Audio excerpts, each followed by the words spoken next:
Alors commence maintenant, après le temps de l'offertoire ou de la préparation des dons, le deuxième grand moment de la liturgie eucharistique qui est la prière eucharistique.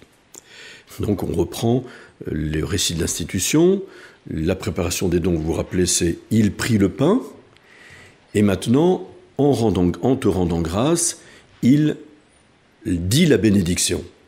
On disait « il le bénit », mais maintenant on dit mieux, comme on va le voir dans le récit de l'institution, il dit la bénédiction, parce qu'on ne bénit pas le pain en lui-même, on bénit le Seigneur, on dit la bénédiction envers le Seigneur pour ce pain qui va devenir le corps du Christ, comme nous l'avons déjà dit, dans la préparation des dons. Et ce deuxième moment, qui est le moment de l'action de grâce, Eucharistie signifie précisément action de grâce, et c'est vraiment le moment clé de la liturgie de la messe, action de grâce et bénédiction, eh bien, s'appelle la prière eucharistique. Et qui commence précisément avec le chant de la préface. La préface est une grande prière de louange et d'action de grâce adressée au Seigneur, au Dieu Trinité, au Père, au Fils et à l'Esprit Saint, et qui est quand même souvent, caractérisée par la fête liturgique ou le dimanche que l'on célèbre. Donc il y a un choix de préfaces assez important selon le temps liturgique dans lequel on se situe. Il y a les préfaces de l'Avent, il y a les préfaces de la Nativité pour le temps de Noël, il y a les préfaces de l'Épiphanie pour le temps de l'Épiphanie après Noël, il y a les préfaces du temps ordinaire, tant pour les jours de férie, c'est-à-dire les jours de semaine qu'on appelle la préface commune, ou les préfaces du dimanche. Il y a un choix de 8 préfaces du dimanche, du temps ordinaire. Il y a ensuite les préfaces du temps du carême, du temps pascal, de la Pentecôte évidemment. Il y a des préfaces pour les saints, les préfaces de la Vierge Marie, pour les apôtres, pour les saints et les saintes, j'allais dire ordinaires, les pasteurs, les vierges, les martyrs évidemment. Donc il y a tout un choix de préfaces qui dépend évidemment de ce que l'on célèbre dans le temporal, donc les grands temps liturgiques, ou dans le sanctoral, c'est-à-dire pour les saints et leur qualité que nous célébrons. Cette préface est introduite par un dialogue un peu solennel, car on entre vraiment, là je dirais, dans le vif du sujet, qui est assez belle. On commence évidemment par cette adresse ou cette salutation que l'on connaît bien, « Le Seigneur soit avec vous et avec votre esprit ». Et il y a le fameux « Sursum corda ». C'est très important parce que si la liturgie de la parole était encore un peu centrée sur l'actualisation de la parole de Dieu dans notre vie présente, donc encore un peu tournée vers les nécessités de l'homme, dans la prière eucharistique, on se tourne résolument vers Dieu. Et ce sursum corda, qui veut dire au fond haut sursum, c'est vers le haut, corda les cœurs, haut les cœurs, on pourrait traduire de manière très littérale, que nous préférons traduire aujourd'hui, élevons notre cœur. Élevons notre cœur.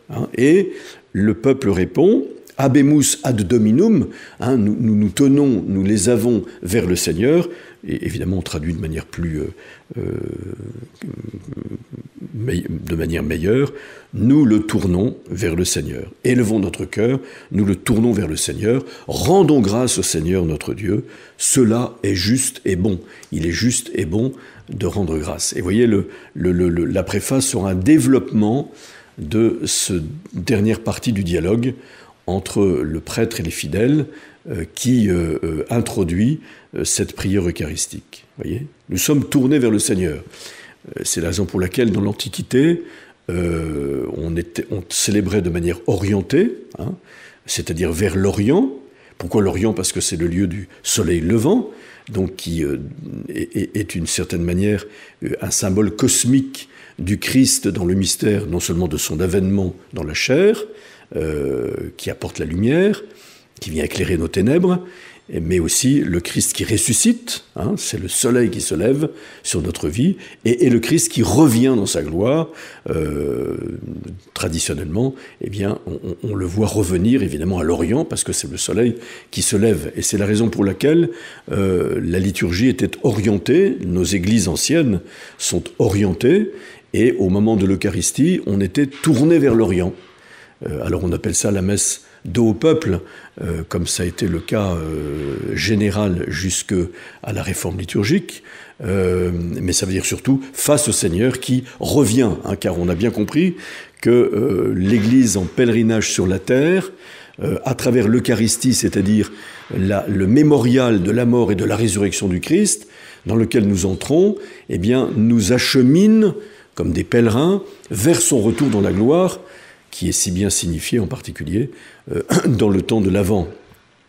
Donc nous nous tournons vers le Christ qui revient, prêt à l'accueillir. Voyez. Bon, alors aujourd'hui, on a privilégié souvent, même si c'est pas obligatoire, la messe plutôt versus populum, c'est-à-dire vers le peuple, hein, ou face au peuple, peut-être pour eux qui participent mieux à ce qui se passe sur l'autel, mais généralement, on a quand même placé la croix du Christ, hein, entre le peuple et le prêtre, de manière à ce qu'on soit tourné vers le Christ, hein, qui revient, donc au moins de manière symbolique, le Christ cosmique, hein, qui est là, vers lequel nous marchons. Voilà. Donc c'est une belle introduction et qui nous invite surtout à ne pas, à faire en sorte que le prêtre et les fidèles ne se regardent pas dans le blanc des yeux. Ça peut être d'ailleurs très distrayant quand on célèbre la messe, mais c'est pas le prêtre qu'on regarde. On est tous tournés vers le Christ qui revient et vers lequel nous hâtons à travers le sacrifice que nous célébrons. La préface est donc un beau chant d'action de grâce qui commence toujours de la même manière. Vraiment, il est juste et bon, hein, pour reprendre l'acclamation des fidèles. Pour ta gloire et notre salut, hein, c'est toujours le double mouvement de la liturgie, la glorification de Dieu et la sanctification des hommes, de t'offrir notre action de grâce, toujours et en tout lieu, Seigneur Père très saint, Dieu éternel et tout-puissant, par le Christ notre Seigneur. Voilà. Nous rendons grâce à Dieu, hein, pour le salut qu'il nous apporte, lui qui est tout-puissant, qui est notre Père, très saint, par Jésus le Christ notre Seigneur, car c'est lui le médiateur, hein, l'unique médiateur entre Dieu et les hommes. Donc cette préface doit être principalement chantée, même si dans les messes ordinaires on le lit, mais c'est vraiment un chant d'action de grâce, et qui se termine par une belle acclamation, qui est le chant du Sanctus, hein, qui est hérité aussi de l'Ancien Testament, le Dieu trois fois saint. C'est la vision d'Isaïe, hein, dans le temple, qui voit la gloire, la Shekinah en hébreu, de Dieu et sa présence qui envahit le temple, et avec les anges qui sont une manifestation de la présence de Dieu, hein, la présence céleste de Dieu au milieu de nous. Et cette acclamation nous fait chanter la gloire de Dieu avec tous les saints, avec tous les anges qui sont associés, qui sont aussi signifiés à la fin de chaque préface. C'est pourquoi, avec les anges et les archanges, avec les puissances d'en haut et tous les esprits bienheureux, nous chantons l'hymne de ta gloire et sans fin nous proclamons. Hein, c'est le chant des anges dans la vision d'Isaïe, le prophète, auquel nous nous associons, et c'est tellement important que la liturgie terrestre qui se déploie ici-bas nous associe à la liturgie céleste, hein, qui sera l'essentiel, j'allais dire, de notre occupation au ciel, que de chanter éternellement la louange et la gloire de Dieu. Voilà ce beau chant du Sanctus, avec la formule un peu guerrière de l'Ancien Testament, Hosanna au plus haut des cieux, hein, qui veut dire que le Seigneur est vraiment notre sauveur, celui qui obtient la victoire et qui nous fait entrer précisément dans cette victoire définitive.